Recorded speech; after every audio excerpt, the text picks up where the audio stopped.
MIDC police स्टेशनमध्ये दिनांक 16 तारीख एका तरुणाचं मिसिंग रजिस्टर करण्यात आलेलं आहे. त्याचं नाव होतं निलेश राजेंद्र कासार.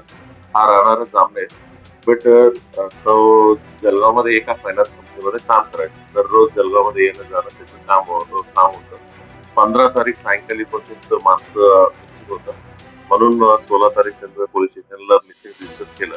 रजिस्टर केल्याबरोबर म्हणजे त्यांचं लास्ट लोकेशन कुठे होते, त्यांनी शेवटी कोणासोबत बोलले आणि त्यांचं कोणासोबत दुश्मनी आहे का, या सर्व विषयावर आम्ही सपोज चौकशी चालू होते. त्या दरम्यान त्यांचं एक मोटरसायकल आहे. इथं जळगावमध्ये शिरसोली आहे. ते गावाचं जवळ रोडच्या बाजूला पडून आम्हाला सापडण्यात आलं.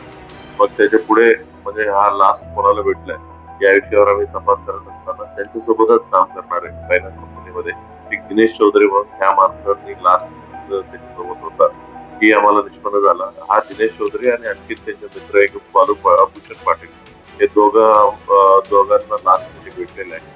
आणि हे दोघं पण म्हणजे हा जळगावमध्ये नाहीये. त्यांचं सर्व मोबाईल वगैरे शिक्षण करून सुरतला पळून गेलेलं आहे. ही माहिती आम्हाला प्राप्त झालं होतं. त्याच्या अनुषंगाने दोघांना सुरतवरून त्यांना ताब्यात घेतलं.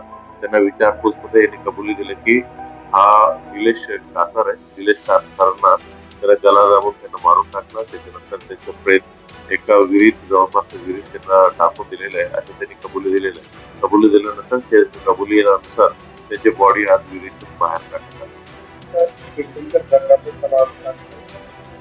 हो, त्यांचं शिरसोली जंगलातून चिंचोली गावापासून अंदाजे 3-4 किलोमीटरचा परिसर त्यांचं विरात ते बॉडी काढण्यात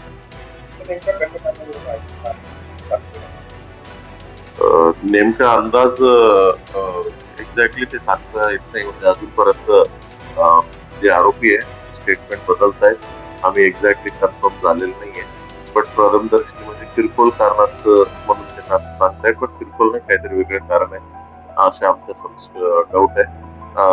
1-2 दिवसात ते पूर्ण क्लिअर होईल कारण